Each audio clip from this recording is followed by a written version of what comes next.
Amis fidèles de Zena TV, merci une fois de plus de nous recevoir chez vous. Aujourd'hui, nous recevons exceptionnellement le président de l'APC, M. Rodrigue Malanda. Il est en séjour à Paris depuis plus de 2 mois maintenant. Son séjour est quasiment à la fin. Il nous a fait l'honneur de nous recevoir aujourd'hui afin qu'il nous dise essentiellement qu'est-ce que c'est ces partis qui au départ était une association, qui est devenue aujourd'hui l'un des membres importants de la vie politique congolaise, qui va peut-être apporter des solutions nouvelles pour les jeunes et surtout pour l'ensemble des Congolais. Malanda, bonjour. Bonjour. Alors, merci de nous recevoir une fois de plus ici. Vous parlez de l'APC, donc l'Action permanente pour le Congo. Alors, c'est quand même un nom assez bizarre, si vous me permettez le terme, parce que Action permanente, vous allez peut-être nous dire quelles sont ces actions que vous allez mettre en permanence pour le Congo. Mais présentez-nous rapidement ce parti politique qui en soi était d'abord une association d'insertion et qui devient aujourd'hui un membre important puisque vous êtes installé sur l'ensemble du territoire congolais. Actuellement, vous êtes en France pour installer vos instances ici en France, mais aussi dans d'autres pays européens. Qu'est-ce que c'est ce parti, l'APC? Bien, merci. Action permanente pour le Congo, le nom, vous dites que c'est bizarre. Au contraire, pour nous, c'est normal.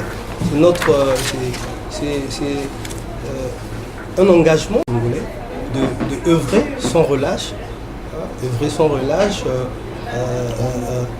pour que ce pays-là change véritablement. Donc nous ne nous arrêterons pas. Nous ne nous arrêterons pas si le Congo n'évolue pas qualitativement.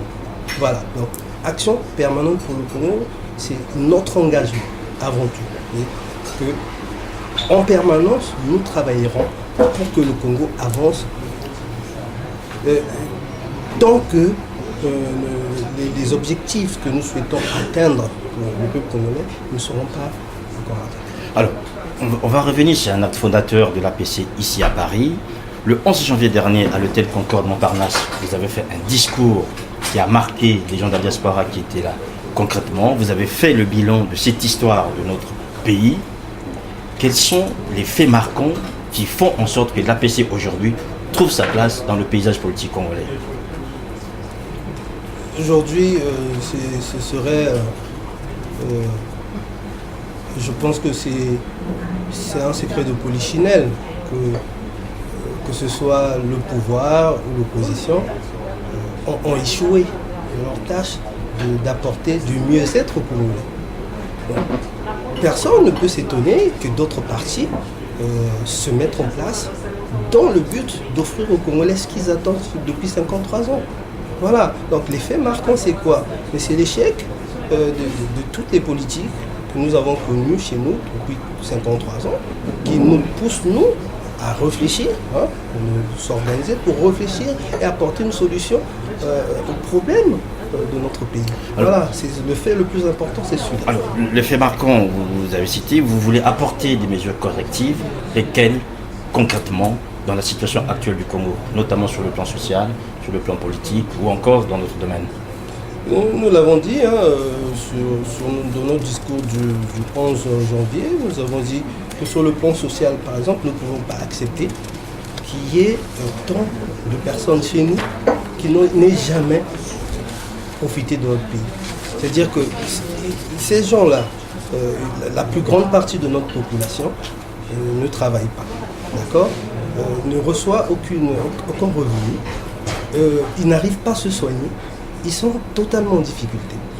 Donc, nous avons pensé qu'il fallait mettre en place en urgence un RSI, un revenu d'insertion un revenu stratégique d'insertion, excusez-moi, pour permettre à ces gens de commencer à avoir des revenus en attendant la mise en place de notre projet phare, comme vous dites sur le plan économique, le pays franc, qui permettra de juguler le chômage chez nous. Mais entre-temps, vous savez que chez nous, il y a des gens qui sont très mal intentionnés et prêts à tout pour prendre le pouvoir par la force.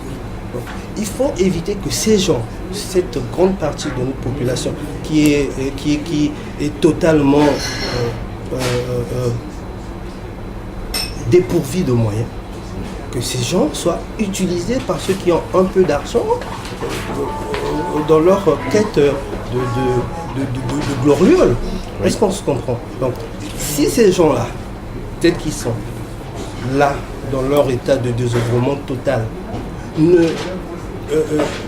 continuent à être dans cet état, demain, tous ceux qui pourront leur donner 2000 francs simplement par jour pourraient les utiliser pour leur donner des armes et aller faire la guerre. Ce que nous ne voulons pas dans notre pays. C'est pourquoi nous disons que sur le plan social, urgemment, on doit mettre en place un RSI, un revenu stratégique d'insertion, pour permettre aux gens d'avoir de l'argent, enfin un revenu leur permettant de vivre en attendant la mise en place de la grande réforme.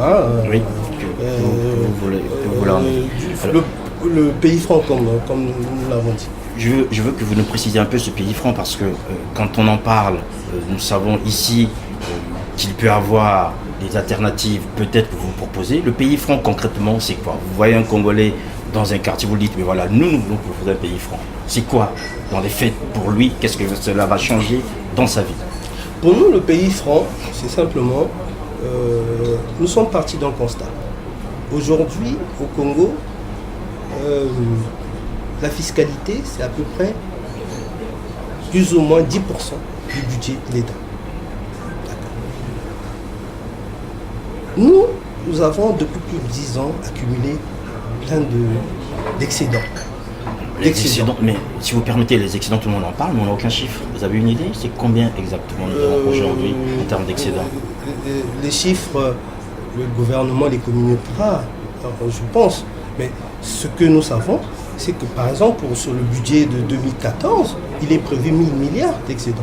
Oui. 2014, oui. Voilà. Tout à fait. 1000 milliards.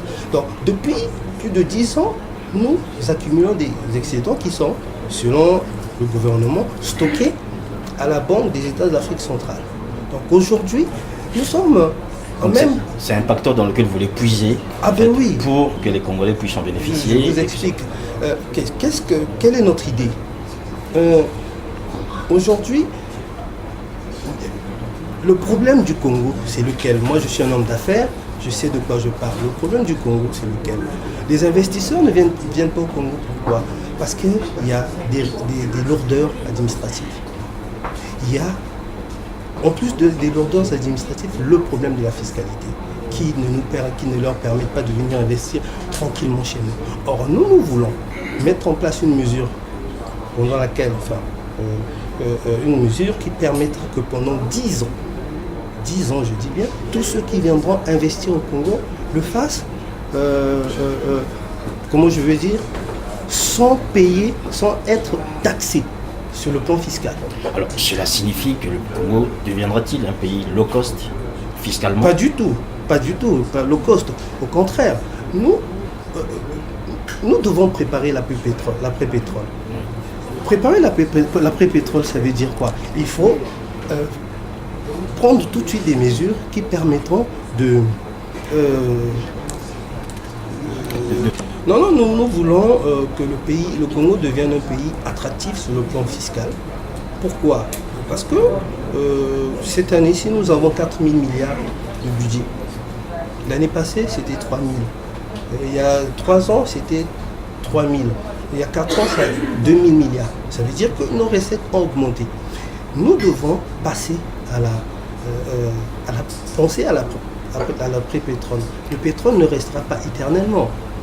Penser à l'après-pétrole, ça veut dire quoi? Mais investir dans d'autres domaines d'activité qui permettront aux Congolais, demain, même sans pétrole, de continuer à vivre.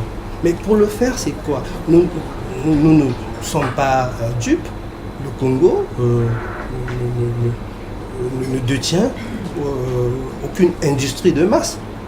Il n'y a pas d'industrialisation. J'ai bien entendu.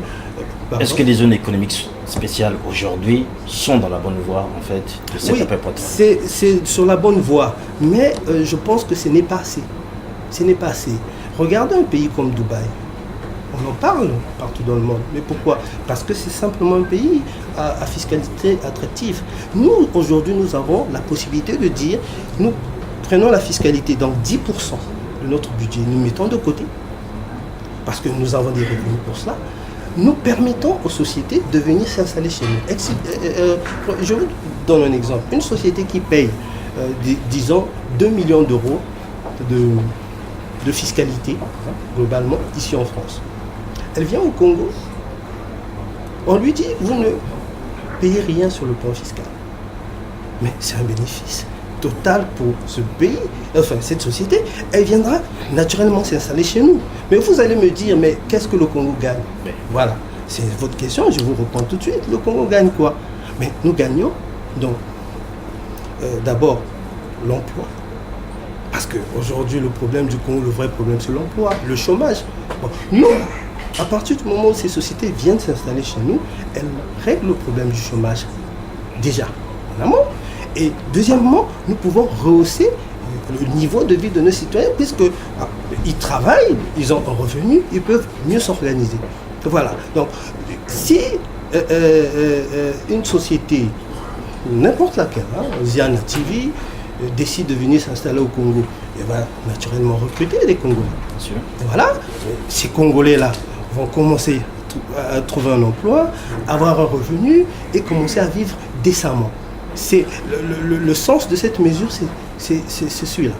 Alors, vous avez, M. Rodrigue Malanda, travaillé beaucoup durant plusieurs années sur les questions de la jeunesse, insertion et réinsertion. Vous avez dressé un tableau assez catastrophique sur les jeunes congolais aujourd'hui, notamment sur la question du chômage. Quels sont aujourd'hui, vous, concrètement, un jeune qui veut vous voir, qu'est-ce que vous pouvez lui proposer dans le cadre d'un parcours professionnel, d'autant plus que parfois, jusqu'à 20, 30, 40 ans, quelqu'un n'a jamais eu un emploi stable? Vous avez travaillé sur ces questions. Est-ce que vous avez mis en place des solutions aujourd'hui qui peuvent permettre aux Congolais de vous suivre dans la suite de la vôtre aujourd'hui au sein de l'APC? Pour nous, c'est simple. Nous l'avons annoncé. C'est prévu. Nous avons prévu 7 milliards par an de francs CFA pour soutenir des projets juvéniles. Voilà. Pour soutenir tous les jeunes qui veulent monter une structure sociétale, les soutenir. Pas seulement les soutenir, mais les accompagner en plus. C'est-à-dire que vous êtes jeune, vous avez un projet, vous voulez ouvrir un cybercafé, exemple. Il vous manque de quoi acheter un ordinateur, prendre un abonnement, et ainsi de suite. Si votre projet est bancable, l'État vous accompagne, mais tant que vous n'aurez pas remboursé la totalité de votre emprunt, il y a un représentant, un fonctionnaire du ministère des Finances qui va vous accompagner, c'est-à-dire dans la gestion, de sorte que vous ne dérapiez pas, qu'ils vont vous accompagner jusqu'à ce que vous ayez totalement remboursé votre prêt. Ça a deux avantages. Le premier avantage, c'est quoi? C'est que l'État est sûr de rentrer dans ses frais, de pouvoir récupérer son argent. C'est un prêt à taux zéro. D'accord. Zéro. Donc un prêt à taux zéro pour les jeunes. Voilà, pour les mettre jeunes. En place une action spécifique. Et puis, le deuxième avantage que ça a, c'est que le jeune ayant été suivi, sa structure ne peut que prendre forme. Or, si nous prenons de l'argent, nous donnons aux gens, ils peuvent faire comme certains, venir acheter un billet, venir à Paris et disparaître dans la nature. Non. Voilà, c'est un peu ce que... Je comprends très bien les propositions sur le vôtre aujourd'hui. Vous avez décrit quand même un pays assez riche. Comment expliquez-vous que jusqu'à maintenant, les hommes qui gouvernent ce pays-là n'aient pas eu l'intelligence dont vous êtes montre aujourd'hui de pouvoir mettre ces solutions, aussi simples soient-elles, auprès des jeunes congolais? La mauvaise volonté? Je ne sais pas. Peut-être qu'ils n'ont pas pensé à ça. Vous savez, c'est des gens qui sont passés par plusieurs étapes aussi. Ils ont été communistes à une certaine époque, capitalistes pour d'autres.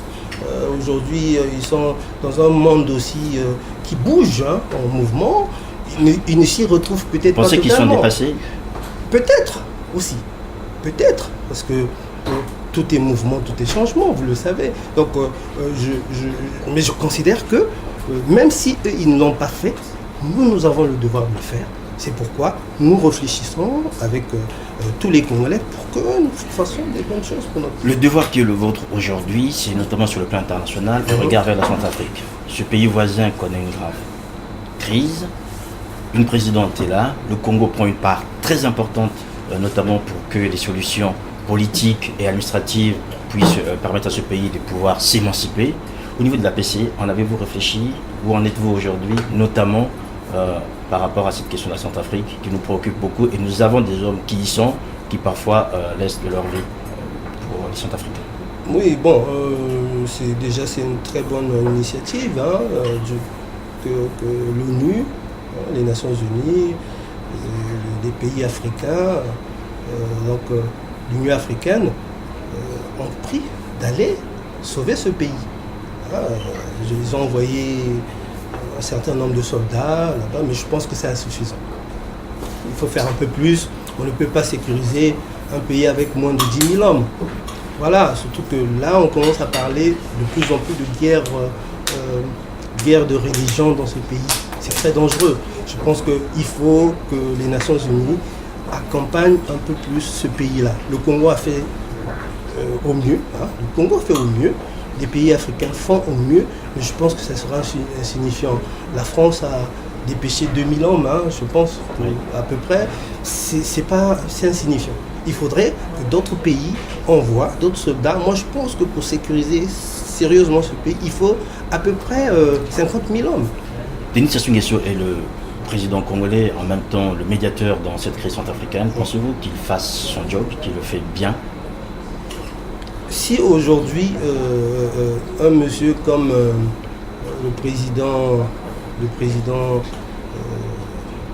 le responsable de la CDK, Michel Djotodia, qui était décrié par tout le monde, a pu démissionner. Aujourd'hui, il y a Madame Samba, je pense, oui. Samba Panza, qui est là. C'est qu'il y a un travail qui se fait. Voilà. Si ce travail, il faut, nous, à la personne, nous reconnaissons ce qui est bien. Voilà. Ce travail-là est en train d'être fait. Monsieur Djotodia n'est plus président en Centrafrique. Il y a Madame Samba qui est là. Bon, il y a encore des remous. C'est pourquoi je dis qu'il faut que les Nations Unies soutiennent la démarche des pays africains, la démarche de la France. Voilà. Je pense que, pour vous dire vrai, il est en train de faire un assez bon travail puisqu'il y a des résultats.